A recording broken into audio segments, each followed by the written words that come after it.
Hello बच्चों, कैसे हो आप सब? की हाल चाल? आई होप आप लोग बहुत अच्छे होंगे और मौसम के हिसाब से अपनी तबीयत का भी उतना ही अच्छा ख्याल रख रहे होगे क्योंकि आपको एग्जाम्स देने हैं। ठीक है। अब हम लोगों ने फिजिक्स में ऑलमोस्ट अपना सिलेबस कंप्लीट कर दिया है। एसएचएम, उसके बाद वेव्स और थर्मल प्रॉपर्टीज ऑफ मैटर, ये हमारे 3 चैप्टर्स बचे हैं। एसएचएम जो है वो हमारा वन शॉट चैप्टर होने वाला है। एसएचएम को एनसीईआरटी में उन्होंने ऑसिलेशंस के नाम से दिया है। ठीक है। क्या करना है एसएचएम में, कैसे कैसे जाना है, क्या इसका फ्लो चार्ट होने वाला है, एक बार हम लोग वो देख लेते हैं। तो आओ, सबसे पहले हम बेसिक इंट्रोडक्शन करेंगे।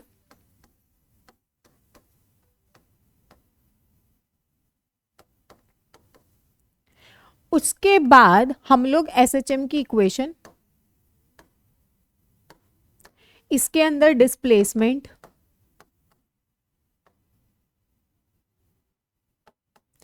वेलोसिटी और एक्सेलरेशन डिस्कस करेंगे। फिर हम डिफरेंशियल इक्वेशन देखेंगे एसएचएम की।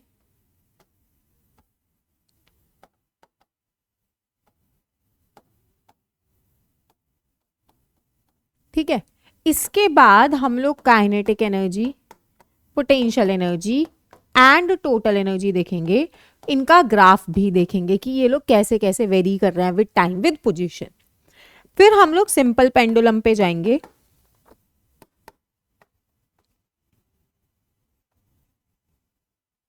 उसके बाद हम स्प्रिंग मास सिस्टम करेंगे। स्प्रिंग मास सिस्टम एनसीईआरटी में एग्जाम्पल की फॉर्म में दे रखा है। और उसके बाद हम लोग एसएचएम को प्रोजेक्ट करना सीखेंगे यूनिफॉर्म सर्कुलर मोशन में। यूनिफॉर्म सर्कुलर मोशन में। ठीक है। ये हमारा आज का पूरा फ्लो चार्ट होने वाला है। हम इसी तरीके से आगे बढ़ेंगे। तो अब आप लोग तैयार हो जाइए, अपने कॉपी पेन निकाल के बैठना। जो जो डेरिवेशन मैं बोल रही हूँ उनको की मार्क कर लेना। वो डेरिवेशन पूछी जा सकती है एसएचएम में से, फॉर्मूला बेस्ड क्वेश्चंस भी बनेंगे आपके। तो चलते हैं हम सबसे पहले अपने पहले टॉपिक की तरफ। पहला टॉपिक क्या है? Basic introduction. तो सबसे पहले हम लोग बात करते हैं पीरियोडिक मोशन की। ठीक है। हम केमिस्ट्री में से पीरियोडिक टेबल बोलते हैं ना, तो ऐसे ही यहां पे समझो कि पीरियोडिक क्यों है। पीरियोडिक मतलब कि वो एक रेगुलर इंटरवल ऑफ टाइम के बाद खुद को रिपीट कर रहा है। तो कोई भी ऐसा मोशन जो एक रेगुलर इंटरवल ऑफ टाइम के बाद खुद को रिपीट करे, उस मोशन को हम लोग पीरियोडिक मोशन कहते हैं। तो उसने बोला डेफिनेशन में, any motion which repeats itself after regular interval of time is called periodic motion. ऐसे मोशन को हम क्या बोलेंगे? Periodic motion. एग्जाम्पल क्या हो सकता है हमारे पास?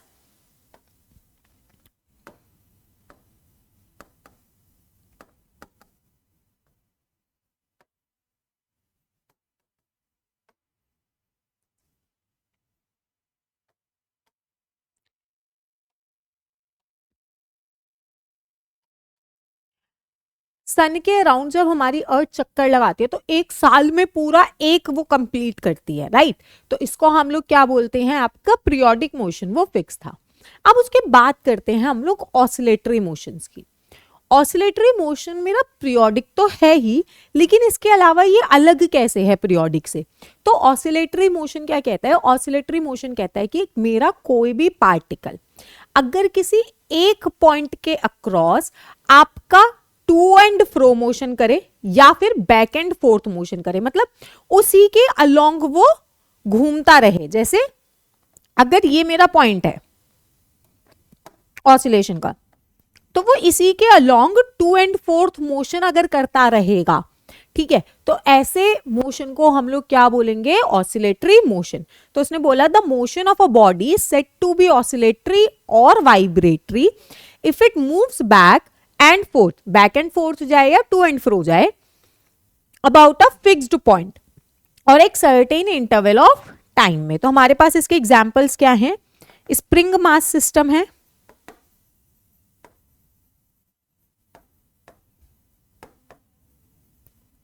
और सिंपल पेंडुलम है।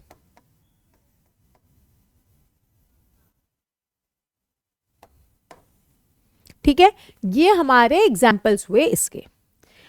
अब चलते हैं हम लोग आगे एसएचएम पे। एसएचएम सबसे सिंपल केस है हमारे ऑसिलेटरी मोशन का। ठीक, एसएचएम क्या है, कैसे करना है, कैसे देखना है, तो समझो। एसएचएम में हम लोग बोलते हैं कि जो हमारी फोर्स है वो डायरेक्टली प्रोपोर्शनल है टू द डिस्प्लेसमेंट और हमेशा टूवर्ड्स मीन पोजीशन लगेगा। मतलब उसका काम क्या होगा, वो हमेशा उसको मीन पोजीशन की तरफ लेके आ रहा है। अब देखो, simple harmonic motion is the simplest form of oscillatory motion. F is अगर डिस्प्लेसमेंट के प्रोपोर्शनल बोल रहे हैं। This motion arises when force on oscillatory body is directly proportional to its displacement from mean position. F is directly proportional to minus k x. यहां ये जो minus है ये क्या दिखा रहा है, ये आपको बता रहा है कि डिस्प्लेसमेंट के ऑपोजिट डायरेक्शन में मेरी जो फोर्स है वो एक्ट कर रही है। अगर मैं प्रोपोर्शनलिटी का साइन हटाऊंगी तो हमने कांस्टेंट के इंट्रोड्यूस करा जिसको हमने बोला फोर्स कांस्टेंट। जब हम स्प्रिंग पढ़ेंगे तो इसी के को हम लोग स्प्रिंग कांस्टेंट के लिए यूज करेंगे। अगर फोर्स डायरेक्टली प्रोपोर्शनल है माइनस एक्स के, तो इसका मतलब मैं ये भी बोल सकती हूं a is directly proportional to minus x होगा। ठीक है, ये कंडीशन हम लोग जब एक्सेलरेशन कर रहे होंगे तब भी देखेंगे कि एसएचएम की कंडीशन है, तो ये एक्चुअली डिराइव हो जाती है अपने पास। ये हुई हमारी एसएचएम की बात। अब एसएचएम में हम लोग जो दो जनरलाइज्ड इक्वेशन लिखेंगे वो देखते हैं। सबसे पहले ये देखो, अगर ये मेरा मीन पोजीशन है, मीन पोजीशन, तो हम कब बोलेंगे कि एक ऑसिलेशन कंप्लीट हो?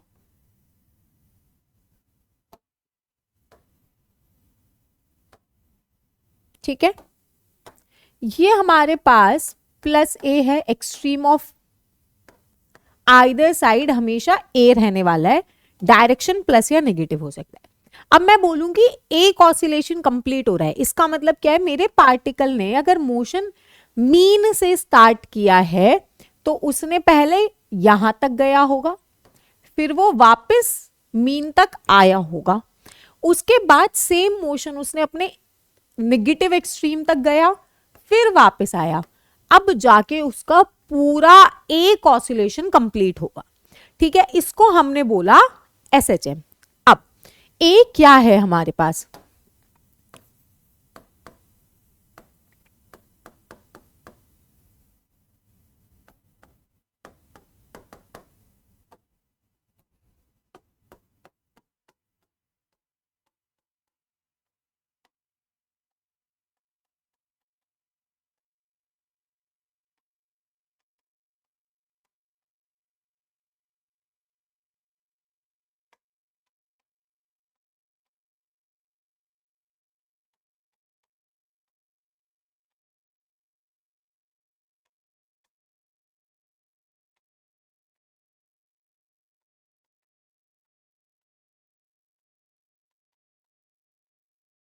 किसी भी साइड पे जो वो एक्सट्रीम जा रहा है, मैक्सिमम जा रहा है, उसको हम लोग क्या बोलते हैं, एम्पलीट्यूड।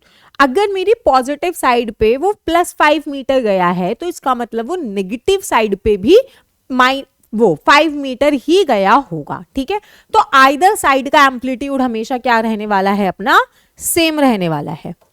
अब बात करते हैं हम लोग टाइम पीरियड की। हमने पीरियोडिक तो पढ़ा, लेकिन फिर टाइम पीरियड है क्या? टाइम पीरियड को टी से रिप्रेजेंट करते हैं।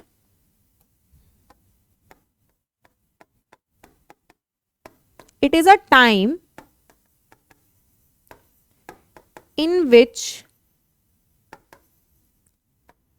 मोशन रिपीट्स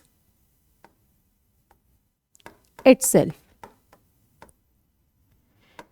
जिस टाइम में मोशन खुद को रिपीट कर रहा है वापस, उसको हम लोग क्या बोलते हैं, टाइम पीरियड। टाइम पीरियड है तो मेरे पास एसआई यूनिट क्या गई इसकी, सेकेंड्स। ठीक है, टाइम पीरियड कर लिया, अब देखते हैं हम लोग कि हमारे पास फ्रीक्वेंसी क्या होती है। ये जो हम लोग कुछ टर्म्स यहां पढ़ रहे हैं ना, ये सेम टर्म्स हमारी वेव्स में भी यूज होंगी। फ्रीक्वेंसी को स्मॉल एफ से डिनोट कराया, किसी किसी बुक में आप देखोगे कि उसको एन से भी डिनोट करा रखा है, ठीक है। तो फ्रीक्वेंसी क्या हुई, it is the number of oscillations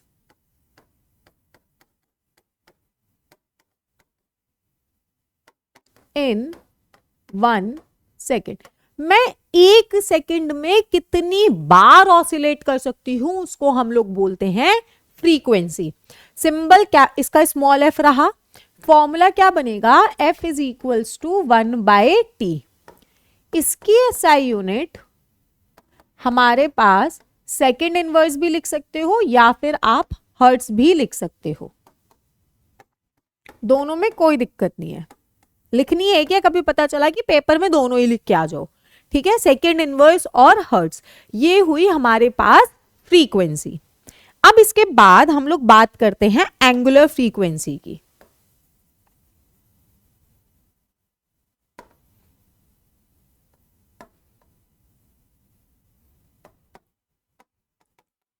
देखो ओमेगा का सिंबल है हमारे पास डब्ल्यू, ओमेगा जो हमने सर्कुलर मोशन में करा था वही, ठीक है। इसका फॉर्मूला बनता है आपके पास 2π बाय टाइम पीरियड या फिर 2πf, क्योंकि 1/t इज इक्वल्स टू अपने पास क्या होता है, f होता है। ये हुई हमारे पास ओमेगा की बात। तो ये कुछ कुछ बेसिक टर्म्स हमने देखी पहले। अब इसके बाद हमारे पास आता है इनिशियल फेज।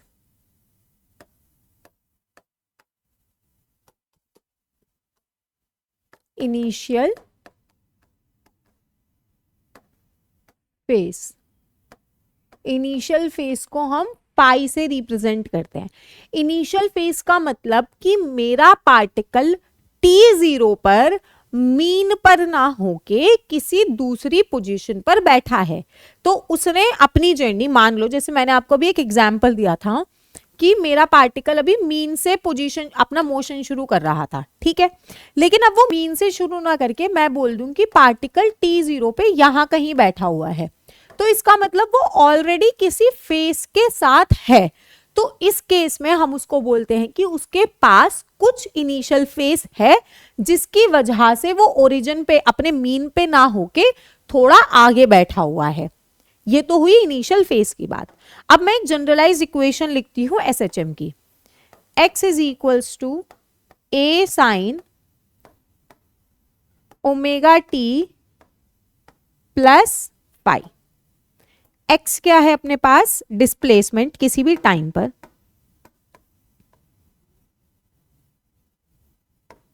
a क्या है अपने पास, एम्पलीट्यूड, ओमेगा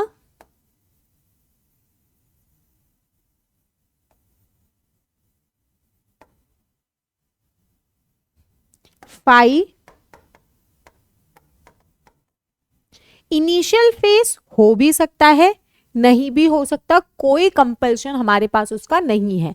अगर क्वेश्चन में गिवन होगा तो वो आपको बोलेगा कि मेरा पार्टिकल यहां बैठा हुआ है, जिसकी वजह से आपको पता लगेगा कि मेरे पास कुछ इनिशियल फेस है उसका, ठीक है। टी टाइम जिसपे मुझे उसकी कोई भी पोजीशन वेलोसिटी या एक्सेलरेशन निकालना रहेगा। अब देखते हैं इसमें कि ये तो हो गया अगर मेरा पार्टिकल मीन से शुरू कर रहा है तो, ठीक है। अगर मैं इक्वेशन लिखती हूं जनरलाइज इक्वेशन में, मैं अभी बोल रही हूं x is equals to a sine omega t है। अगर मैंने आपको ये बोला है तो इसका मतलब जो मोशन है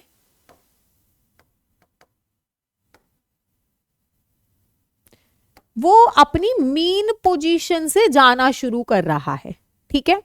अगर मैंने यही इक्वेशन आपको x is equals to a cos omega t लिख के दे दी, इसका मतलब ये मोशन फ्रॉम एक्सट्रीम होगा। पार्टिकल t0 पर हमारे पास एक्सट्रीम पर बैठा होगा, ठीक है। तो इसमें इनिशियल फेस आ गया। इनिशियल फेस कितने का है, साइन की इक्वेशन होनी चाहिए थी, आप बैठे लेके कॉस की हो, इसका मतलब आपके पास इनिशियल फेस कितना आएगा, पाई बाय 2 का फेस आएगा। तो इस केस में मेरा पार्टिकल मीन की जगह एक्सट्रीम पर बैठा हुआ है जब मैं t0 की बात कर रही हूं। ये हमारी 2 जनरलाइज्ड इक्वेशन हुई। हम लोग मेजरली जो यूज करेंगे वो साइन की इक्वेशन यूज करेंगे अनटिल एंड अनलेस वो मुझे क्वेश्चन में ना दे रहा हो। ठीक है, अब चलते हैं हम लोग क्वेश्चंस की तरफ। सबसे पहला क्वेश्चन देखो हमारे पास क्या है। उसने बोला है displacement of a particle executing SHM is represented by, y क्या दे रखा है उसने हमें, 0.08 sine 3 pi t plus pi by 4 metre दे रखा है। अब उसने बोला है टाइम पीरियड बताना है, इनिशियल फेस और दिस। तो मैं जनरल इक्वेशन से ले जाती हूँ। हमने क्या लिखा था, y is equals to x लिखो या y, x का मतलब कि x डायरेक्शन में एसएचएम है, y मतलब y में है। तो ये हो गया हमारे पास ओमेगा टी प्लस पाई। तो सबसे पहला क्वेश्चन उसने हमसे क्या दिया है, पहले क्वेश्चन में उसने मुझसे टाइम पीरियड पूछा है। तो टाइम पीरियड के लिए या तो मुझे फ्रीक्वेंसी दे रखी हो या एंगुलर फ्रीक्वेंसी दे रखी हो। तो उसने हमें क्या दे रखा है, यहाँ पे एंगुलर फ्रीक्वेंसी दे रखी है। एंगुलर फ्रीक्वेंसी क्या है, ओमेगा। तो ओमेगा इज इक्वल्स टू क्या होता है, 2 पाई बाय टी। तो टी की वैल्यू कितनी बनी, 2 पाई बाय ओमेगा। ओमेगा की वैल्यू पुट करते हैं तो t is equals to 2 pi by कितना है यहाँ पे 3 पाई, पाई से पाई कैंसिल, t की वैल्यू कितनी आ गई हमारे पास 2/3 सेकेंड्स। ये हो गया हमारे पास टाइम पीरियड कि इतने टाइम में वो अपना जो ऑसिलेशन है उसको कंप्लीट करेगा। अब चलते हैं हम इसके सेकंड केस पर। सेकंड केस में वो क्या पूछ रहा है हमसे, इनिशियल फेस। तो फाई की जगह मेरे पास इक्वेशन में क्या है, पाई बाय 4। तो मेरा फेस कितना आया इनिशियल, पाई बाय 4 रेडियंस का। अब उसके बाद मान लो उसने क्वेश्चन में नहीं दे रखा, लेकिन अगर वो एम्पलीट्यूड पूछ लेता तो हम लोग एम्पलीट्यूड कितना लिखते, 0.08 मीटर। ठीक है, ये तो बिल्कुल बेसिक सा कि उसने इक्वेशन दी और हमने देखना सीखा। अब थर्ड केस पे आओ। थर्ड केस पे वो हमसे क्या कह रहा है, displacement from mean position at t is equals to 7/36 पर निकालनी है हमें। तो हमने इक्वेशन लिखी थर्ड के लिए, y is equals to 0.08 sine 3 pi t plus pi by 4 है। हमने वैल्यू रखा 0.08 sine 3 pi into 7/36 plus pi by 4। इससे इसको कैंसिल करा गया 12। एलसीएम भी ले लेते हैं साथ साथ, कितना हो जाएगा साइन 7 पाई, इधर 12 एलसीएम लिया तो ऊपर 3 पाई की 3 की मल्टीप्लाई डिवाइडेड बाय 12, ये बना 10 पाई बाय 12। 10 पाई बाय 12 मतलब 5 pi by 6 sine 5 pi by 6। अब 5 पाई बाय 6 की वैल्यू डायरेक्ट तो याद नहीं होगी, लेकिन क्या मैं इस 5 पाई बाय 6 को ऐसा लिख सकती हूं, पाई माइनस पाई बाय 6, तब भी तो ये 5 पाई बाय 6 देगा। और ट्रिग्नो की कंडीशंस के अकॉर्डिंग अगर कोई भी एंगल साइन या कॉस हमारे पास 180 माइनस थीटा है तो वो अपना फंक्शन चेंज नहीं करता और थीटा एज इट इज। तो साइन का साइन रहने वाला है, पाई बाय 6 रहने वाला है, सेकंड क्वाड्रेंट में जाएगा क्योंकि 180 पे सेकंड क्वाड्रेंट अप और 180 से ज्यादा तो third quadrant. Sine second quadrant में पॉजिटिव है, तो ये वैल्यू क्या बन जाएगी हमारे पास 0.08 sine pi by 6। Pi by 6 का मतलब 30 डिग्री और 30 पे वैल्यू क्या होती है 1/2, तो ये आया 0.08 इंटू 1/2। तो हमारे पास y की वैल्यू कितनी हो जाएगी 0.04 मीटर। ठीक है, इस तरीके से हमने डिस्प्लेसमेंट भी निकाल लिया कि जी इतने टाइम पे पार्टिकल मेरा इस पोजीशन पे बैठा हुआ होगा। अब इसका इक्वेशन और देखते हैं। देखो उसने बोला है हमसे an object perform SHM of amplitude. उसने हमें क्वेश्चन में क्या दे रखा है, SHM का amplitude that is 5 centimetre, time period उसने मुझे दे रखा है 4 सेकेंड्स। अब उसने बोला है timing is started when the object is at centre of the oscillation, मतलब वो अपनी मीन पोजीशन पर है t0 पर, तो कोई इनिशियल फेज नहीं है। और जनरलाइज्ड इक्वेशन अगर लिखनी हो तो क्या लिखूंगी, a sin ओमेगा t। फिर उसने बोला फ्रीक्वेंसी ऑफ ऑसिलेशन बता दो, तो हमारे पास टाइम पीरियड तो है ना, तो मैंने क्या लिखा, पहला f is equals to 1/t होता है, तो f की वैल्यू कितनी आई 1/4, आप 1 को 4 से डिवाइड करोगे तो 0.25 सेकेंड इनवर्स हो गया।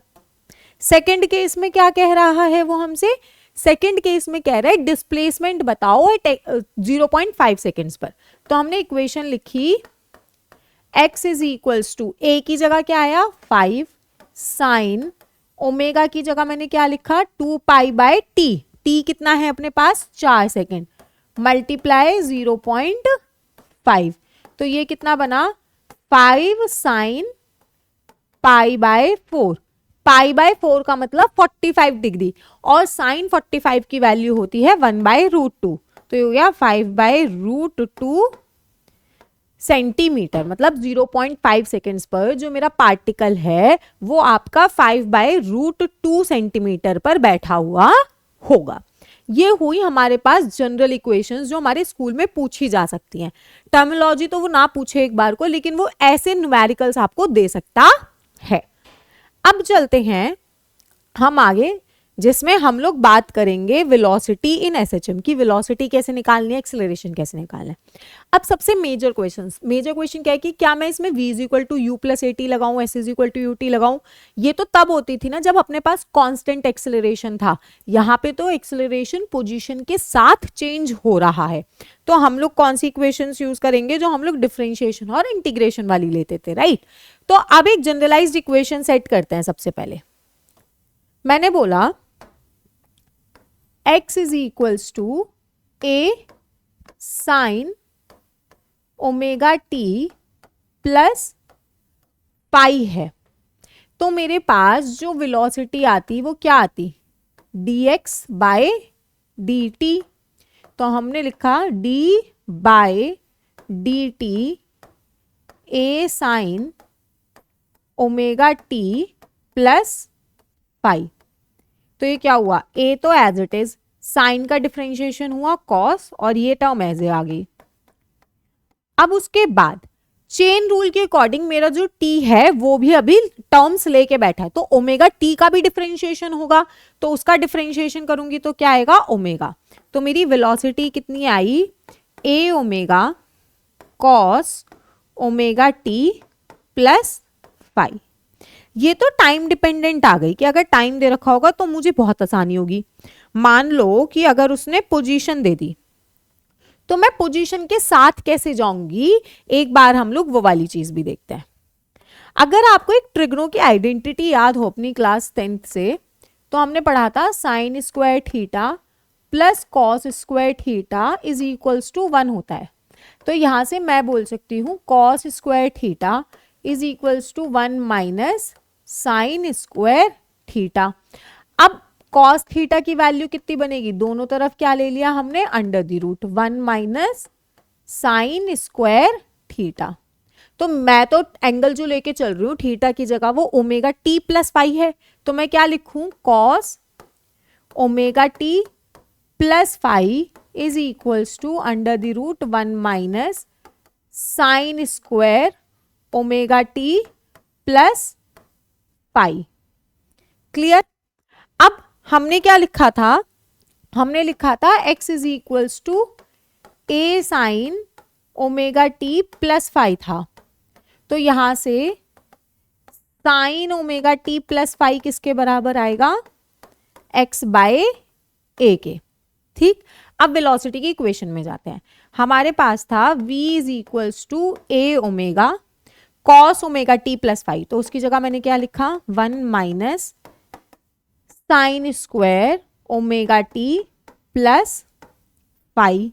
ठीक, यहां पे क्या आया a omega under the root sine square की जगह क्या लिख दूं मैं, x square by a square. LCM लेंगे तो ये क्या हो जाएगा, a omega a square minus x square by a square. ये डिनोमिनेटर वाले ए स्क्वायर को अगर मैं रूट के बाहर निकालूंगी तो ए से ए क्या हो जाएगा, कैंसिल। तो मेरे पास वेलोसिटी अगर सिर्फ पोजीशन दे रखी हो तो क्या हो जाएगी, ए स्क्वायर माइनस एक्स स्क्वायर। ठीक है, अभी वेलोसिटी कब कम होगी कब ज्यादा होगी ये हम पढ़ेंगे।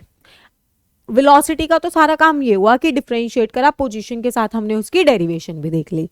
अब चलते हैं हम आगे एक्सेलरेशन की तरफ। देखो मैं अपनी जनरल इक्वेशन चेंज नहीं कर रही हूं, तो वहीं से वेलोसिटी निकाली थी, उसी इक्वेशन को यूज करके एक्सेलरेशन भी आएगा। हमने लिया था x कितना है अपने पास, a sine omega t plus five. इससे वेलोसिटी कितनी आई थी, a omega cos omega t plus five. अब अपने पास जो एक्सेलरेशन होता है वो क्या होता है, d v by d t. तो ये कितना हो जाएगा, d by d t a omega cos omega t plus five. जो अपना ओमेगा टी है, जो कॉस है, कॉस का डिफरेंशिएशन माइनस साइन होता है, तो हमने लिखा minus a omega sine omega t plus five. और वापस चेन रूल के हिसाब से जाऊंगी तो ओमेगा टी का डिफरेंशिएशन होके ओमेगा बाहर निकल जाएगा, तो ये क्या हो गया हमारे पास, ओमेगा स्क्वायर। तो ये तो आ गई एक्सेलरेशन की इक्वेशन। अब बात करते हैं, जैसे मैंने वेलोसिटी को इन टर्म्स ऑफ एक्स रखा था, क्या मैं ए को भी इन टर्म्स ऑफ एक्स रख सकती हूँ। और हमने जब मैंने एसएचएम इंट्रोड्यूस कराया था मैंने तब बोला था कि a directly proportional to minus x होना चाहिए, तो डिराइव करके आना भी चाहिए ना अगर वो चीज है। तो हमने यहाँ पे देखा कि a is equals to x की वैल्यू क्या है, a sine omega t plus five. देखो यहाँ पे हमारे पास ए भी है और sine omega t plus five भी है, तो मैं इसकी जगह एक्स रख सकती हूँ। तो ए की वैल्यू कितनी आई, माइनस ओमेगा स्क्वायर एक्स। ठीक है, अब याद रखना कि अगर उसने कोई इक्वेशन दे दी एग्जाम में और वो ये पूछे क्या ये इक्वेशन एसएचएम की है कि नहीं है, अगर वो इस इक्वेशन को जस्टिफाई कर सकता है कि आपने जब फाइनल एक्सेलरेशन निकाला और वो directly proportional to minus x आ जाए, तो इसका मतलब वो एसएचएम की इक्वेशन है आपके लिए। ठीक, चलो अब इसमें हम कुछ कुछ टर्म्स देखते हैं। देखो इधर लिया हमने वेलोसिटी और इधर लिया हमने एक्सेलरेशन।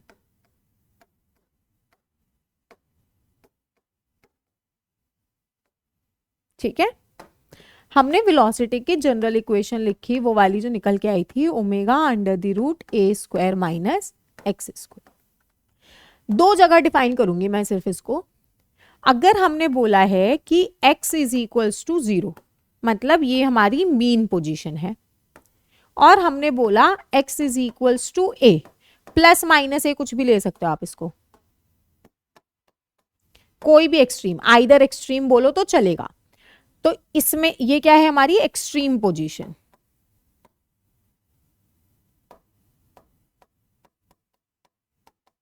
करेक्ट, इसमें जरा वैल्यू पुट करना। अगर मैं x को 0 रखती हूं तो omega under the root A square, इस केस में जो हमारी वेलोसिटी है वो ओमेगा ए आएगी, इसको हम लोग मैक्सिमम बोलते हैं। ठीक, जब मैं x को प्लस माइनस ए रखूंगी तो यहां पे वेलोसिटी 0 हो जाती है, ये हमारी मिनिमम वेलोसिटी है। क्लियर, अब हम बात करते हैं एक्सेलरेशन की। हमने एक्सेलरेशन की आइडियल इक्वेशन लिखी, मैग्नीट्यूड लिख रही हूं मैं, a is equals to omega square x होता है। ठीक है, हम इसको भी दो टर्म पे बात करते हैं। वही, अगर मेरे पास x 0 है और अगर x मेरे पास प्लस माइनस a है, आइदर एक्सट्रीम ले लो, मैग्नीट्यूड ले रहे हैं क्योंकि अगर x 0 है हमारे पास तो मेरे पास a की वैल्यू क्या हो जाएगी, 0, और अगर एक्स ए है तो ए की वैल्यू ओमेगा स्क्वायर ए हो जाएगी। नेगेटिव और पॉजिटिव साइन जो भी एक्सेलरेशन का आएगा यहां निकल के वो आपको डायरेक्शन बताएगा। तो ये हमारी मिनिमम है और ये हमारी मैग्नीट्यूड मैक्सिमम है। ये हुआ हमारा वेलोसिटी और एक्सेलरेशन का काम। अब चलते हैं हम इसकी डिफरेंशियल इक्वेशन निकालने के लिए, फिर उसके बाद कुछ क्वेश्चंस और एनर्जी पे आ जाएंगे। बहुत इजी सा है वैसे तो एसएचएम। देखो हम बात करते हैं डिफरेंशियल इक्वेशन ऑफ एसएचएम की। जब हमने एसएचएम इंट्रोड्यूस करा था तो मैंने उसकी कंडीशन बताई थी कि F is equals to minus k x होता है, और Newton second law of motion से हमारे पास फोर्स का एक फॉर्मूला है ma, तो ma is equals to minus k x हो गया हमारे पास। तो मैं क्या लिख सकती हूं, क्या मैं a को डबल डिफरेंशिएशन के according D square x by d t square लिख सकती हूँ। यह हमने डिफरेंशिएशन में भी पढ़ा है और 1D में भी करा है। तो ये कितना हो गया माइनस के एक्स, इस ये m इधर मल्टीप्लाई में इधर आके क्या हो जाएगा डिवाइड, तो ये क्या हुआ d square x by d t square is equals to minus k by m x. तो ये क्या बना d square x by d t square plus k by m x is equals to 0। ये है हमारे पास डिफरेंशियल इक्वेशन ऑफ एसएचएम।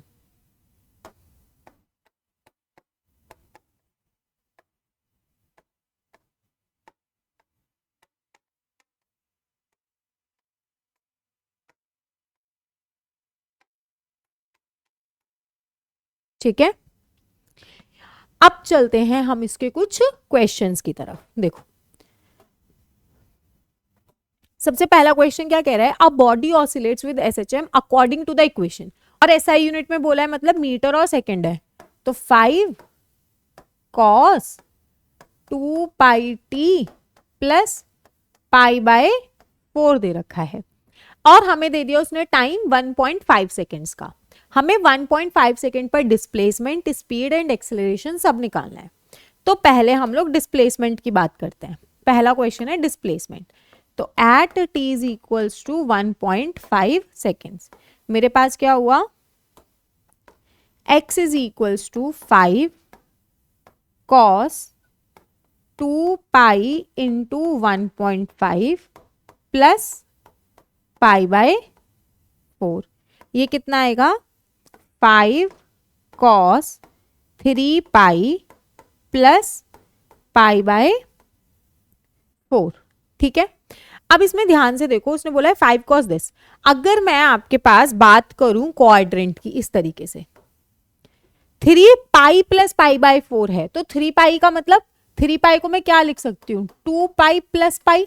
तो इसका मतलब एक राउंड तो कंप्लीट कर लिया मैंने, और उसके बाद एक और चक्कर लिया, तो पाई प्लस पाई बाय 4 मतलब 180 प्लस 45 डिग्री की बात हो रही है। 180 प्लस कर रहे हैं तो इसका मतलब कॉस तो कॉस ही रहने वाला है, लेकिन ये कौन से क्वाड्रेंट में चला गया, मेरा थर्ड क्वाड्रेंट में। तो ये वैल्यू क्या हो जाएगी 5 cos, यहां पे माइनस पाई बाय 4 ही रहा। तो हमारे पास x की वैल्यू कितनी हो जाएगी -5 बाय √2 मीटर हो गया। ये हो गई हमारी x की वैल्यू।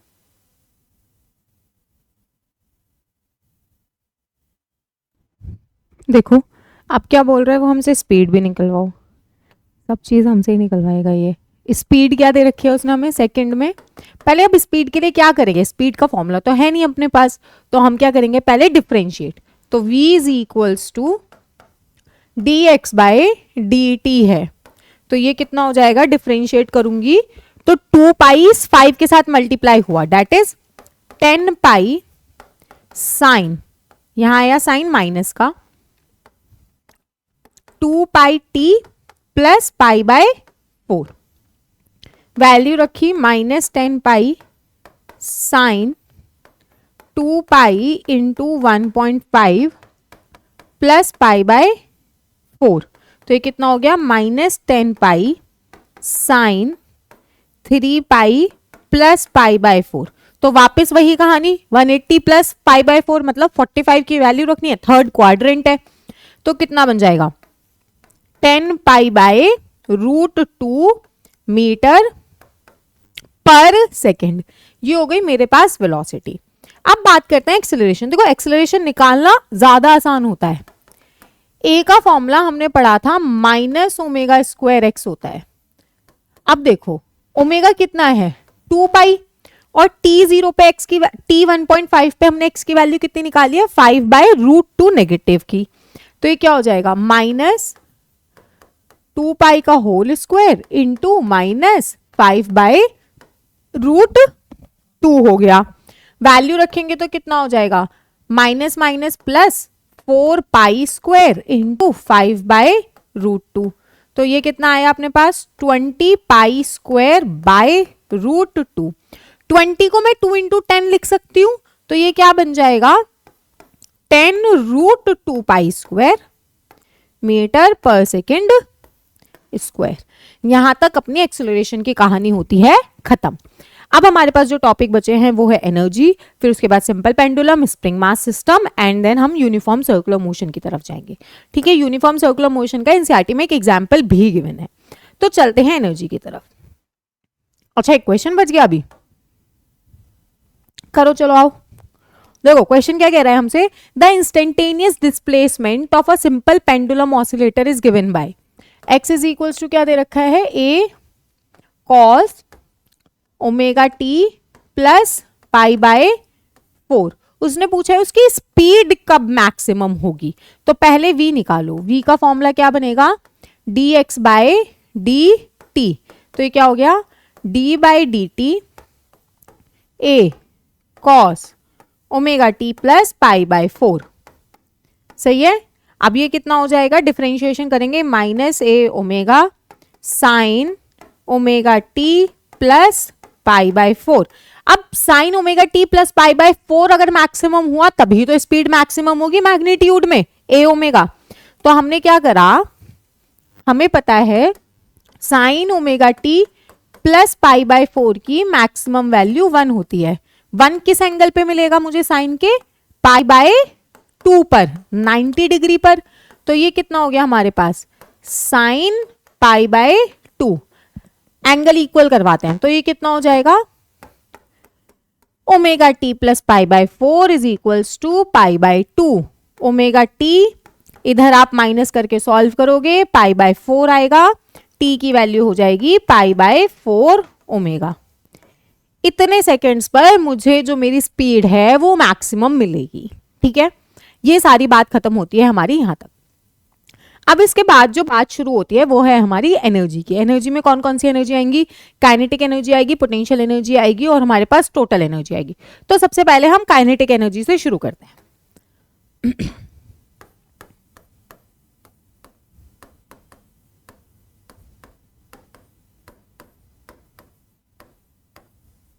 काइनेटिक एनर्जी दोनों तरीके से पढ़ेंगे, विद पोजीशन और विद टाइम। तो पहले विद टाइम करते हैं।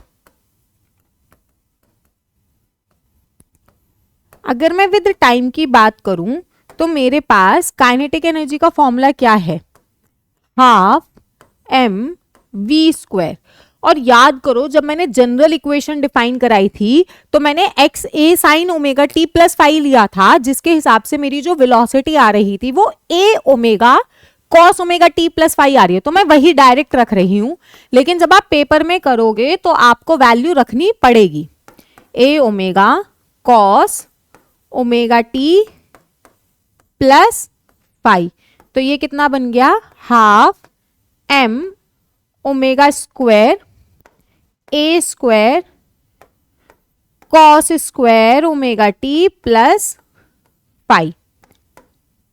m ओमेगा स्क्वायर मेरा k के बराबर होता है, तो हमने लिखा half k A square cos square omega t plus 5। ये किसके साथ हुई इसकी value, with time. With position अगर मैं देखूं तो हमारे पास विद पोजीशन वेलोसिटी का फॉर्मूला था omega under the root A square minus x square. तो मेरे पास काइनेटिक एनर्जी कितनी बनेगी, half m omega under the root A square minus x square का होल स्क्वायर। तो ये क्या हो गया, half m omega square A square minus x square. Again m omega square मेरी किसके बराबर है, के बराबर। तो मेरे पास यहाँ पे जो काइनेटिक एनर्जी आएगी वो कितनी आएगी, हाफ के ए स्क्वायर माइनस एक्स स्क्वायर। ठीक है,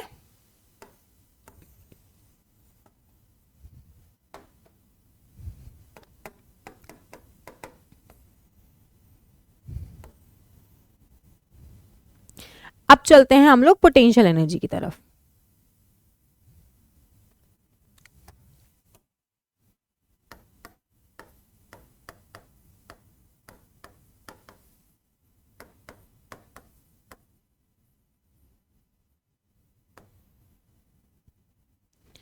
अगर मैं इसको विद पोजीशन लिखने जाऊं तो हमारे पास पोटेंशियल एनर्जी का फॉर्मूला क्या होता है, हाफ के एक्स स्क्वायर। तो U इज इक्वल्स टू कितना आया हमारे पास, हाफ के एक्स स्क्वायर। अब मेरे पास x की जो जनरल इक्वेशन लिखी थी हमने वो क्या लिखी थी, x is equals to a sine omega t plus phi लिखी थी। तो अगर मुझे विद टाइम बात करना हो तो मैं क्या लिखूंगी, T U is equals to half k A sine omega t plus pi का होल स्क्वायर। तो पोटेंशियल एनर्जी कितनी आई, हाफ के ए square sine square omega t plus pi. ठीक है, अब अगर मुझे ये बात करनी हो कि पोटेंशियल एनर्जी कहाँ मैक्सिमम है कहाँ नहीं, तो हम सबसे पहले बात करते हैं यहाँ पे काइनेटिक एनर्जी की, फिर हम इधर बात करेंगे पोटेंशियल एनर्जी की। काइनेटिक एनर्जी का मैंने जो पोजीशन की टर्म में फॉर्मूला लिखा है वो लिखा है हाफ के ए स्क्वायर माइनस एक्स स्क्वायर। इसमें जो फॉर्मूला लिखा है U इज इक्वल्स टू हमने लिखा हाफ के एक्स स्क्वायर। यहां पे वही दो चीजें, एक तो x is equals to 0 mean और एक x is equals to plus minus a extreme. अगर मेरी स्पीड मैक्सिमम है तो काइनेटिक एनर्जी भी मैक्सिमम होनी चाहिए। तो इसका मतलब यहां पे काइनेटिक एनर्जी की मैक्सिमम वैल्यू आएगी हाफ के ए स्क्वायर। और अगर मेरी स्पीड मिनिमम है तो काइनेटिक एनर्जी भी मिनिमम होनी चाहिए। तो यहां पे काइनेटिक एनर्जी की वैल्यू आएगी 0, क्योंकि स्पीड भी 0 है इधर अपनी। ठीक है, अब बात करते हैं हम लोग पोटेंशियल एनर्जी की। तो पोटेंशियल एनर्जी को भी वही डिफाइन कराया, x इज इक्वल्स टू 0 और x is equals to plus minus a के लिए। तो देखो यहां पे u 0 क्योंकि x 0 है और यहां पे u की वैल्यू मैक्सिमम हाफ के a स्क्वायर है। इसका मतलब जब मेरी काइनेटिक एनर्जी मिनिमम है तो मेरी पोटेंशियल एनर्जी क्या हो गई, मैक्सिमम हो गई। एनर्जी कंजर्वेशन लग रहा है हमारे पास, आ जाओ। तो अब तो टोटल एनर्जी हमेशा क्या रहनी चाहिए, हमारे पास कांस्टेंट रहनी चाहिए। अब वही देखते हैं हम लोग।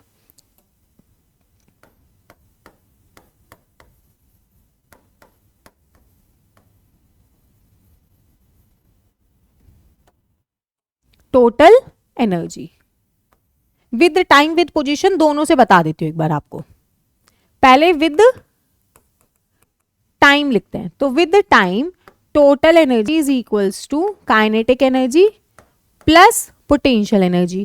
काइनेटिक एनर्जी क्या थी हमारे पास, हाफ के ए square cos square omega t plus phi.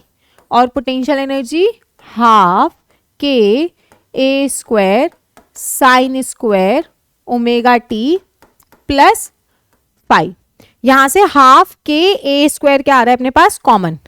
तो मैंने हाफ के ए स्क्वायर कॉमन लिया। अपने पास क्या बचा अंदर, cos square omega t plus phi plus sine square omega t plus phi. तो sine square theta plus cos square theta हमारे किसके बराबर हो जाएगा, 1 के बराबर। तो मेरी जो टोटल एनर्जी है वो किसके बराबर आ रही है, हाफ के ए स्क्वायर के। टोटल एनर्जी कांस्टेंट रहेगी, उसकी वैल्यू चेंज नहीं होगी। इसी काम को एक बार मैं पोजीशन के साथ भी निकाल देती हूँ, जो हमने दूसरा वाला फॉर्मूला देखा था। अगर पोजीशन के साथ अलग आ गई तो इसका मतलब कांस्टेंट नहीं है। तो हमने लिखा T is equals to, kinetic energy क्या थी, हाफ के ए स्क्वायर माइनस एक्स स्क्वायर, और पोटेंशियल एनर्जी थी हाफ के एक्स स्क्वायर। तो हाफ के एक्स स्क्वायर तो दोनों में कैंसिल आउट हो गया, तो मेरे पास टोटल एनर्जी कितनी आई है, हाफ के ए स्क्वायर। इसका मतलब टोटल एनर्जी डिपेंड नहीं करती किसी भी बात पे, टोटल एनर्जी की वैल्यू हमेशा क्या रहने वाली है, कांस्टेंट, और मैक्सिमम वैल्यू कितनी है उसकी, हाफ के ए स्क्वायर उसकी मैक्सिमम वैल्यू है। अब इसका ग्राफ बनाते हैं, फिर क्वेश्चंस करते हैं, और उसके बाद सिंपल पेंडुलम पे चलते हैं। तो देखो विद पोजीशन अगर मैं इसका ग्राफ बना रही हूं,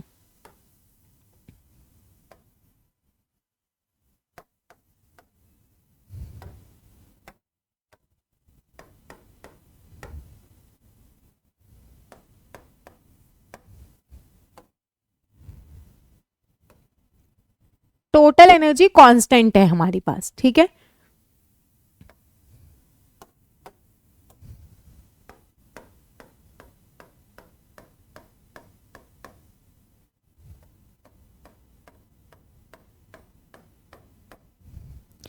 काइनेटिक एनर्जी की मैक्सिमम वैल्यू थी जब मैं x 0 पे थी, तो 0 पोजीशन ये है, मैक्सिमम वो है।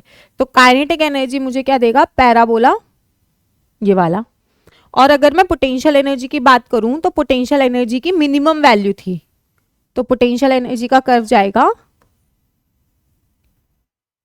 ये वाला, ठीक है। अब मैं इनके टर्म्स लिख देती हूँ आपके पास। ये वाला येलो वाला जो है वो मेरे पास काइनेटिक एनर्जी है, ब्लू वाला अपने पास पोटेंशियल एनर्जी है, और जो ग्रीन वाला है ये अपने पास टोटल एनर्जी है। और इस पॉइंट पर जो ये मैक्सिमम एनर्जी है इसकी वैल्यू है हाफ के ए स्क्वायर, ठीक है। ये हमारा कर्व है काइनेटिक एनर्जी, पोटेंशियल एनर्जी और टोटल एनर्जी का। चलो अब क्वेश्चंस पे चलते हैं। क्या कह रहा है पहला question, a particle is vibrating in a simple harmonic motion with an amplitude of 4 centimetre. A कितना दे रखा है उसने मुझे, 4 सेंटीमीटर, ठीक। अब उसने बोला है at what displacement from the equilibrium position it's energy is half potential half kinetic, मतलब पोटेंशियल और काइनेटिक एक दूसरे के क्या हो जाए, इक्वल हो जाए। तो उसका क्वेश्चन ये है कि kinetic energy should be equals to potential energy. तो पोजीशन ही तो पूछ रहा है, तो मैं फॉर्मूला पोजीशन वाला ही रखूंगी, A square minus x square should be equals to half k x square. Half k से हाफ के वाला फैक्टर क्या हो गया अपना, कैंसिल। मेरे पास क्या बचा, A square minus x square is equals to x square. तो A square is equals to 2x square आया। तो x की वैल्यू कितनी आई है एक्स स्क्वायर की, ए स्क्वायर बाय 2। तो x रूट सॉल्व करूंगी तो कितना आएगा, a बाय रूट 2, एक प्लस माइनस है तो ये कितना हो जाएगा, प्लस माइनस 4 बाय रूट 2। तो मैं क्या लिख सकती हूं पोजीशन मेरे पास, 2√2 सेंटीमीटर, ठीक है। ये हुआ हमारे पास एक तरीका कि उसने पोजीशन पूछी है, पोटेंशियल काइनेटिक एक दूसरे के बराबर दे रखे हैं, तो हमने सॉल्व कर लिया। अब चलते हैं अगले क्वेश्चन की तरफ। देखो अगला क्वेश्चन क्या कह रहा है हमारे पास, द मैक्सिमम काइनेटिक एनर्जी, वो मैक्सिमम वैल्यू दे रहा है। तो के ई मैक्सिमम कितनी दे रही है उसने मुझे, 5 जूल एसआई यूनिट में। एम्पलीट्यूड दे रखा है 10 सेंटीमीटर। तो 10 सेंटीमीटर को अगर मैं कन्वर्ट करूंगी तो क्या लिखूंगी, 10/100 मीटर, या आप 0.1 भी लिख सकते हो। फोर्स कांस्टेंट मतलब के की वैल्यू पूछ रहे, तो काइनेटिक एनर्जी मैक्सिमम का फॉर्मूला क्या था, हाफ के ए स्क्वायर। तो के की वैल्यू कितनी बनेगी, 2 × 5 divided by 0.1 × 0.1 that is 10 into, ये 2 पॉइंट हटाऊंगी तो ऊपर 100 आएगा, ये हुआ 100। तो ये क्या बना, 10³ न्यूटन मीटर इनवर्स। ये हो गया हमारे पास स्प्रिंग कांस्टेंट अगर एनर्जी दे रखी है तो हम कोई भी गिवन डेटा कैसे निकालेंगे। अब यहां तक के हमारे सारे टॉपिक कंप्लीट हुए। 3 टॉपिक कौन कौन से बचे हैं हमारे पास अब? Simple pendulum, spring mass system और यूनिफॉर्म सर्कुलर मोशन बचा है। ठीक, तो सबसे पहले हम सिंपल पेंडुलम पे चलते हैं। सिंपल पेंडुलम देखेंगे कि किसको बोलते हैं, फिर उसमें हम कैसे चीजें कैलकुलेट करेंगे। आ जाओ। सबसे पहले सिंपल पेंडुलम है क्या?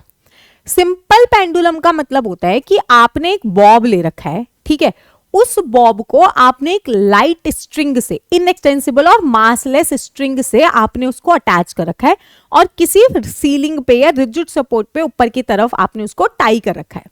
अब वो सिंपल पेंडुलम का मीन पोजीशन, जैसे ये पेन है अपने पास, ये इसकी मीन पोजीशन है यहाँ पे, ये इस पॉइंट के अलोंग जब ऑसिलेशंस करेगा उसको हमने क्या बोला? Simple pendulum. और कंडीशन अप्लाइड होगी कि जो थीटा है वो बहुत ज्यादा स्मॉल होना चाहिए एसएचएम के लिए। तो लिखते हैं सबसे पहले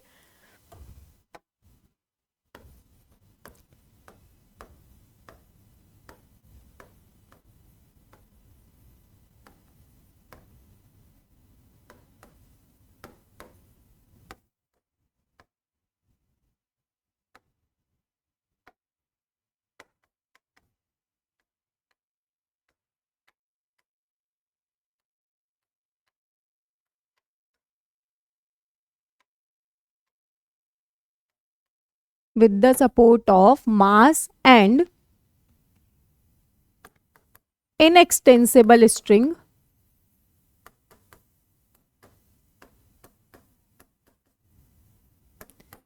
then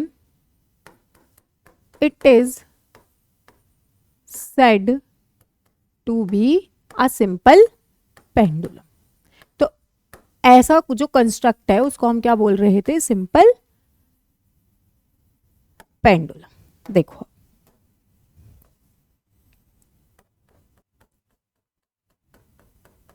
ये हमारे पास एक सीलिंग हुई, मैंने थ्रेड की मदद से नीचे एक बॉब को हैंग करा रखा है, ठीक है। इस बॉब का जो मास है वो m है। अब जब ये बॉब आपका आइदर साइड ऑसिलेशन करे, ऐसे भी जाए और ऐसे भी जाए, ये ठीक है, इसको हम लोग क्या बोलते हैं? Simple pendulum. मतलब वो ऐसे जा रहा है, फिर वापस आ रहा है, फिर ऐसे जा रहा है, फिर वापस आ रहा है, तो ये सिंपल पेंडुलम में एसएचएम हो रहा है। अब इसमें कंडीशन क्या थी कि जो ये एंगल बनाएगा थीटा वर्टिकल से, ये हमारे पास क्या होना चाहिए? स्मॉल होना चाहिए, ठीक है। थीटा हमारे पास क्या होना चाहिए? स्मॉल होना चाहिए, such that sine theta nearly equals to theta और tan theta nearly equals to क्या हो जाए अपने पास? थीटा हो जाए। क्लियर? अब स्ट्रिंग की लेंथ अपने पास L है तो ये भी L रहेगा, ऑब्वियस है, लेंथ तो नहीं चेंज होने वाली उसकी। इसका जो डाउनवर्ड वेट है, इसका जो डाउनवर्ड वेट है वो अपने पास mg लग रहा था क्योंकि इसका मास m है। अब अगर मैं इसके कंपोनेंट ब्रेक करवाऊंगी तो एक कंपोनेंट ऐसे जाएगा और एक कंपोनेंट ऐसे आएगा, ये थीटा बना, तो ये हो गया हमारे पास mg cos थीटा और ये आया हमारे पास mg sin थीटा। एनसीईआरटी की बुक में टॉर्क वाला मेथड दे रखा है आपका टाइम पीरियड की कैलकुलेशन के लिए, लेकिन हो सकता है कि स्कूल्स में आपको फोर्स वाला मेथड भी कराया गया हो, तो मैं एक बार आपको वो वाला मेथड भी बता दूंगी। तो सबसे पहले हम लोग टॉर्क वाला मेथड ही करते हैं।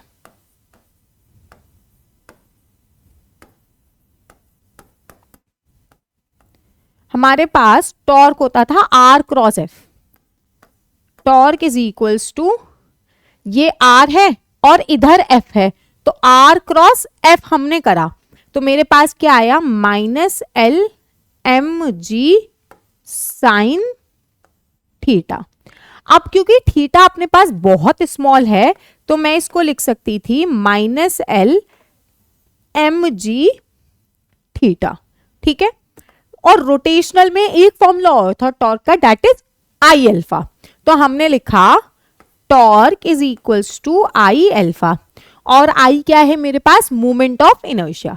अब इन दोनों इक्वेशंस को हम लोगों ने क्या करा? इक्वेट करा।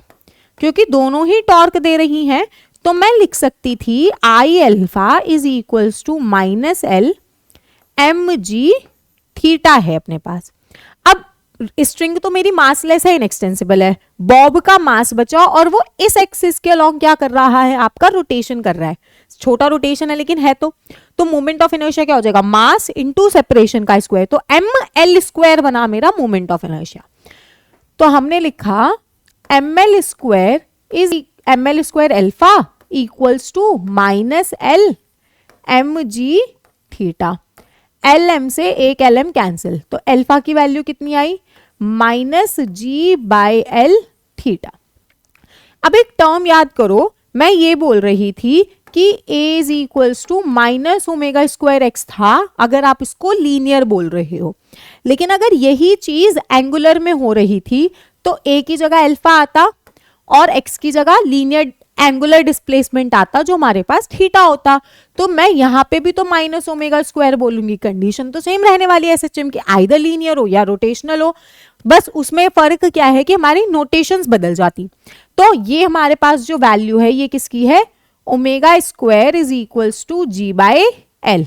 तो ओमेगा की वैल्यू कितनी आई, under the root g by l. अब हमें पता है t is equals to 2 pi by omega होता है, तो टाइम पीरियड कितना आ गया मेरे पास, 2 pi under the root l by g. ठीक है, ये हो गया मेरे पास टाइम पीरियड का फॉर्मूला। किसकी टर्म्स में निकाला है, ये मैंने टॉर्क के मदद से निकाला है। अब इसी को ही हम लोग एक बार फोर्स वाले मेथड से देख लेते हैं, फिर एक न्यूमेरिकल करेंगे। सिंपल पेंडुलम में बस इतना ही है हमारे पास। ठीक है,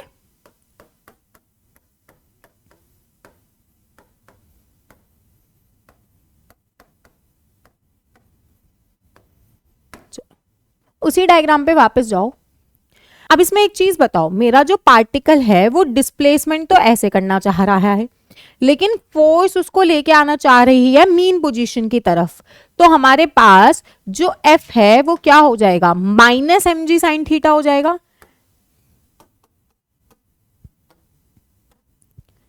F equals to minus m g sine theta, और क्योंकि थीटा बहुत स्मॉल है तो मैंने उसको लिखा एम जी थीटा। अब हम बात करते हैं, मैं एक डायग्राम बना देती हूँ। यहाँ पे ये बॉब ऐसा था, फिर आप उसको ये लेके गए और थीटा बहुत स्मॉल है, ये एल है, तो उसने ये कुछ लीनियर डिस्प्लेसमेंट किया था हमारे पास, इसको हमने एक्स बोला। ठीक, तो हम क्या लिखते, tan theta is equals to perpendicular by base. तो क्या थीटा भी मेरा एक्स बाय एल के बराबर होता, बिल्कुल होता।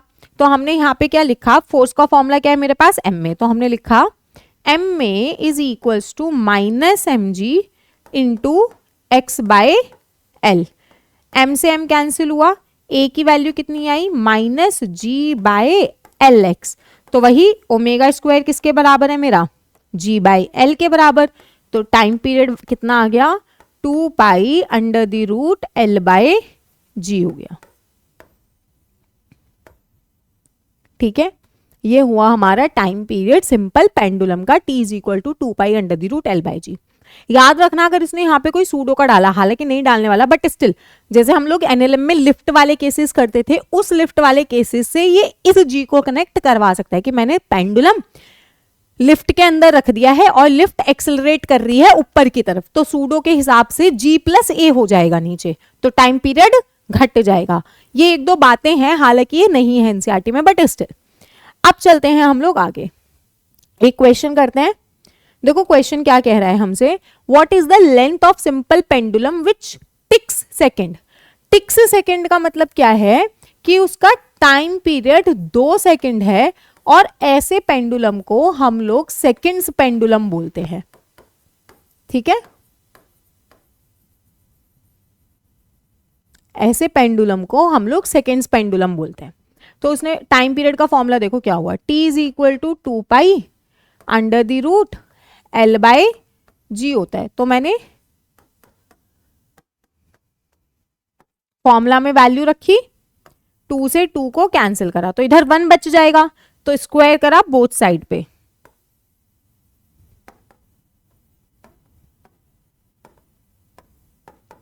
हमें क्या मिलेगा, 1 is equals to pi square l by g. तो एल की वैल्यू कितनी हो गई, जी बाय पाई स्क्वायर। मैं न्यूमेरिकल्स के लिए पाई स्क्वायर को नियरली इक्वल्स टू 10 लिख सकती हूँ और जी की वैल्यू भी नियरली इक्वल्स टू 10 होती है। तो एल नियरली इक्वल्स टू मेरा 1 मीटर आता है अगर मेरा जो पेंडुलम है उसका टाइम पीरियड कितना है, 2 सेकेंड्स का है। ये तो सारी बात हो गई हमारी सिंपल पेंडुलम की। अब जो हमारा नेक्स्ट टॉपिक है वो है स्प्रिंग मास सिस्टम और उसके बाद बचेगा हमारा यूनिफॉर्म सर्कुलर मोशन।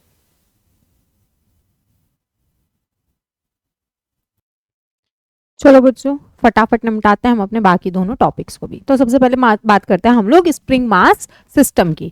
तो स्प्रिंग मास सिस्टम में देखो ज्यादा कुछ नहीं है, पहले मैं समझा देती हूँ एक बार स्प्रिंग कैसे है। मान लो ये हमारे पास एक स्प्रिंग है और उसके साथ ये हमने एक मास एम अटैच कर रखा है। ये एक स्प्रिंग मास सिस्टम हो सकता है, ऐसे दे दिया हो, ये स्प्रिंग मास सिस्टम हो सकता है,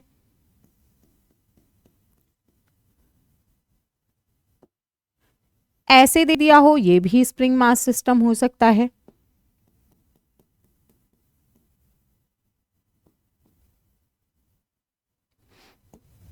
ऐसे दे दें, ये भी स्प्रिंग मास सिस्टम हो सकता है। मतलब मल्टीपल कॉम्बिनेशंस बन सकते हैं हमारे पास स्प्रिंग मास सिस्टम के। ठीक है, अब कैसे समझना है, स्प्रिंग कांस्टेंट के है। अब याद रखना, हमें ये पता था कि जो हमारी रीस्टोरिंग फोर्स होती है वो माइनस के एक्स होती है।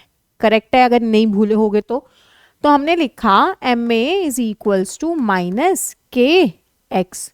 तो ए की वैल्यू कितनी बनी, माइनस के बाय एम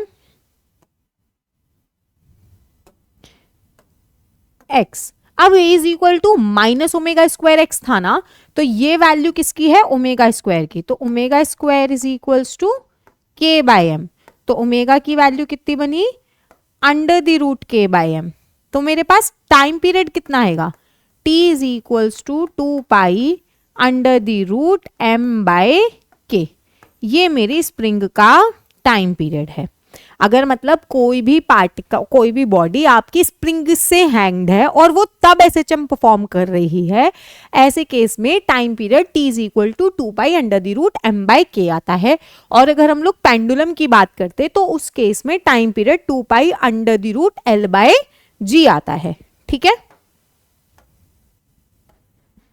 अब इसका एक क्वेश्चन देख लेते हैं, एनसीईआरटी का एग्जाम्पल है। देखो ये क्या बोला है कि two identical spring of spring constant k, identical मतलब मास लेंथ वगैरह सब सेम दे रखी है, are attach to a block of mass m and two fix rigid supports. दो सपोर्ट से मैंने उसको बांध रखा है। ठीक है, डायग्राम देखो आप, show that when the mass is displaced from its equilibrium position. जब मैंने इसको डिस्प्लेस करा इसकी इक्विलिब्रियम पोजीशन से, it executes a simple harmonic motion. तो ये सिंपल हार्मोनिक मोशन बनाए। तो अगर मेरा ये ब्लॉक है, मैंने इसको पहले इसकी मीन पोजीशन से डिस्प्लेस करा, तो ये कुछ यहां तक डिस्प्लेस हो गया x। सिमिलरली जब ये इसको डिस्प्लेस कर देगा तो ये वाला क्या ट्राई करेगा, ये वाला ट्राई करेगा कि वो वापस उसको उतनी ही पोजीशन पे लेके आए, तो ये भी x डिस्प्लेसमेंट कराएगा। मतलब दोनों स्प्रिंग का जो इंडिविजुअल फोर्स है वो माइनस के एक्स और F2 क्या है अपने पास, माइनस के एक्स। तो मेरा टोटल फोर्स में क्या बोल सकती हूँ, माइनस 2 के एक्स लग रहा है। ठीक है, अब हमारे पास जो F था वो F की फॉर्मूला क्या थी, F is equal to minus k x होना चाहिए। तो इसमें जो इफेक्टिव के डैश की वैल्यू आई है वो कितना आ गया हमारे पास, 2k। अब अगर ये माइनस एक्स वाली कंडीशन को फुलफिल कर रहा है, इसका मतलब एसएचएम तो है। ठीक है जी, चलो एसएचएम तो हो गया क्योंकि F is directly proportional to minus x आ गया है।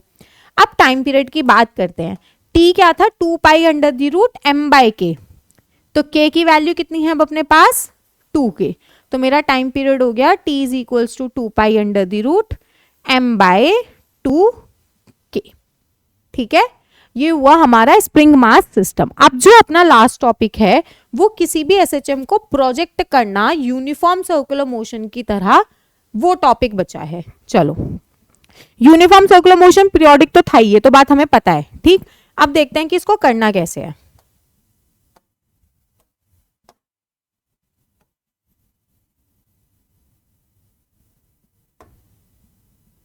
देखो अपन ने एक सर्कल लिया है, मुझे एक्स डायरेक्शन में बात करनी है इसकी।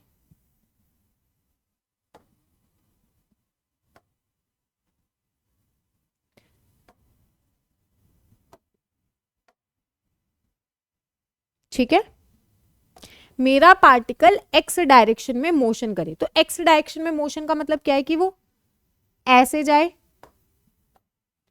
और ऐसे जाए, करेक्ट, अगर मीन से है, या फिर पार्टिकल मेरा यहां पे भी हो सकता है अगर वो एक्सट्रीम पर है। ये मुझे कैसे पता लगा कि वो मीन है और एक्सट्रीम है? अगर मैं अपने पार्टिकल को सर्कुलर मोशन पे बोल रही हूं, मतलब या तो पार्टिकल यहां हो सकता है, एक पॉइंट ये ले लो, या फिर मेरा पार्टिकल यहां हो सकता है, तो इसका एक्स पे प्रोजेक्शन कैसे पता लगेगा कि ये किधर जा रहा है? हम क्या करेंगे, हम इस पे इस डायरेक्शन से शेडो डालेंगे। मतलब आपने इस डायरेक्शन से इस ऐसे समझो, आपने ऊपर से टॉर्च डाली है, तो कोई इमेज अगर यहाँ है तो उसकी शेडो नीचे ही तो बनेगी, नीचे अपन एक्स एक्सिस ले रहे हैं, तो अगर मेरा पार्टिकल यहाँ है और आप उस पे शेडो डाल रहे हो तो वो कहाँ दिखेगा आपको? यहाँ दिखेगा। अगर इस पॉइंट पर है तो वो तो ऑलरेडी एक्सट्रीम पॉइंट हो गया मेरा, यहां है, इसका मतलब वो पार्टिकल का कौन सा पोजीशन है? मीन पोजीशन है मेरे पार्टिकल की। यहां पे है तो एक्सट्रीम पोजीशन है, ठीक है। अगर मेरे पार्टिकल ने ऐसे मोशन किया है, इसका मतलब लीनियरली वो पार्टिकल कैसा गया होगा मेरा? ऐसा गया होगा, ठीक। अगर एक्सट्रीम होता तो एक्सट्रीम पे तो हमें पता है, वो अगर मीन पे होता तो मीन पे तो हमें पता है कि साइन ओमेगा टी लिख लेते। मान लो मैंने मोशन ही शुरू कराया आपका कॉस से, मेरा पार्टिकल ऐसे जा रहा है, ठीक है, एक्सट्रीम से शुरू करा रही हूं, तो ये हुआ, ये इसका एम्पलीट्यूड ए है, रेडियस, तो ये भी यही रहेगा। आपने यहां पे प्रोजेक्ट कराया, अगर ये एंगल थीटा है तो आप जो ये एक्स मिला है इसको क्या बोलोगे? x is equals to a cos theta बोलोगे क्या? पार्टिकल जो घूम रहा है वो ओमेगा की वेलोसिटी से घूम रहा है, तो मुझे पता था omega is equals to theta by t होता है सर्कुलर मोशन में, तो मैं थीटा को क्या लिख सकती हूं? Omega t. तो ये कितना हो गया? x is equals to a cos omega t. अब अगर मेरा पार्टिकल किसी फेस पे बैठा हुआ होता ऑलरेडी, मान लो मैं बोल दूं मेरा पार्टिकल ऑलरेडी पहले फाई पे था, फिर वो घूम के गया है, तो मैं क्या करती? ओमेगा टी प्लस फाई कर देती। उस केस में क्या लिखती मैं? A cos omega t plus phi की इक्वेशन लिखती। बस आपको इतना सा ही समझना था इसमें कि जब भी आप, अगर वाई होता, मान लो मेरे को वाई डायरेक्शन में मोशन देखना है, तो मैं जो शेडो डालती वो इधर से डालती फिर, ठीक है। अब मेरा पार्टिकल उधर है, मतलब वो एक्स में मोशन कर रहा है, तो हमने शेडो ऊपर से डाली। अगर वो बिल्कुल ऊपर बैठा है तो उसकी शेडो मुझे मीन पोजीशन पे मिलने वाली है, एक्सट्रीम पे बैठा है तो एक्सट्रीम वाली लाइन वहीं रहने वाली है।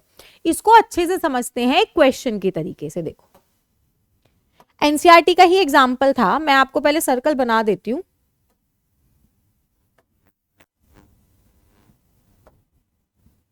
ठीक है। उसने क्या बोला है? The figure given below depicts two circular motion. मेरे पास दो सर्कुलर मोशन है, radius of circle, time period, initial phase and sense of revolution are indicated in figures. जितनी भी इंफॉर्मेशन चाहिए वो उसने सब फिगर्स में ही दे रखी है। सिंपल हार्मोनिक मोशन हो रहा है और उसने बोल दिया कि एक्स डायरेक्शन का है, ठीक है। अब आप बताओ कि पार्टिकल पी जब जिस पोजीशन पे है उसकी इक्वेशन कैसे लिखोगे? ठीक, तो हमने इसमें एक्सिस ड्रॉ करा। मैं पहली वाली फिगर ले रही हूं सबसे पहले।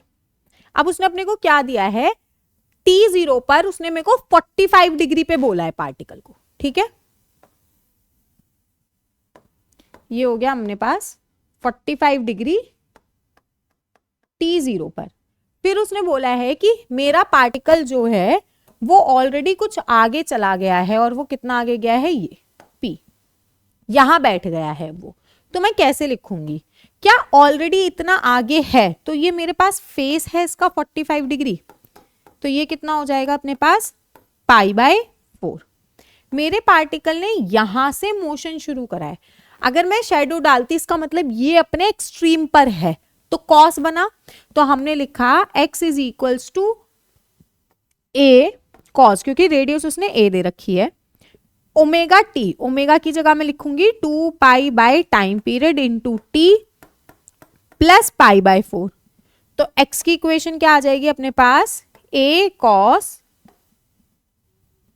पाई 4, टाइम पीरियड की वैल्यू उसने हमें 4 दे रखी है, तो ये बना pi by 2t plus pi by 4।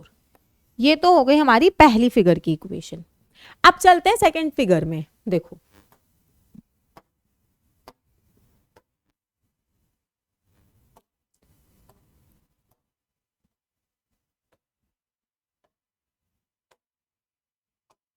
Second figure में उसने अपने को टाइम पीरियड 30 सेकेंड दे रखा है और पार्टिकल यहां बैठा है t0 पर, यहां बैठा है। इसका मतलब जब मैं शेडो डालूंगी तो वो पार्टिकल कहां है, एक्सट्रीम पर, और उसने बोला है मोशन ऐसे जा रहा है, मतलब वो कैसी जर्नी ले रहा है, ये वाली जर्नी ले रहा है।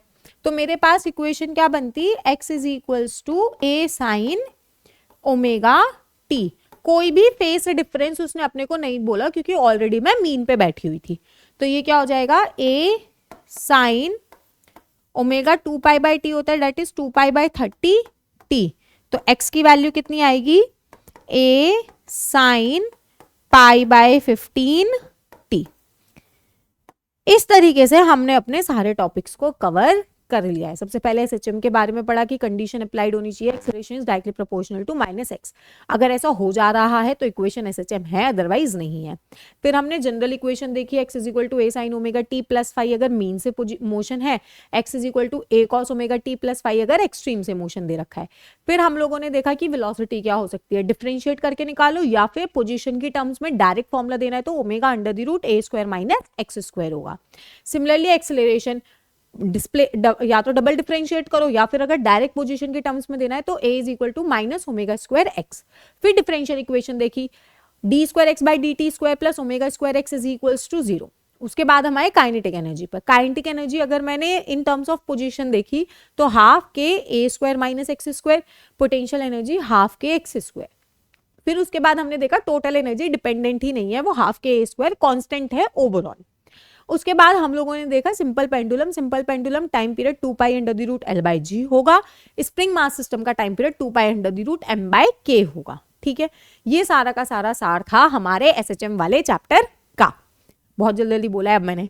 तो एसएचएम हमारा कंप्लीट हो गया है, इसको अच्छे से प्रैक्टिस कर लीजिएगा, कोई भी डाउट होता है तो आप पूछ सकते हो। अब जो हमारा नेक्स्ट चैप्टर शुरू होगा वो वेव शुरू होगा, और वेव्स के बाद हम थर्मल प्रॉपर्टीज ऑफ मैटर करेंगे। फिर इसी के साथ हमारा सिलेबस क्या हो जाएगा, रैप अप हो जाएगा।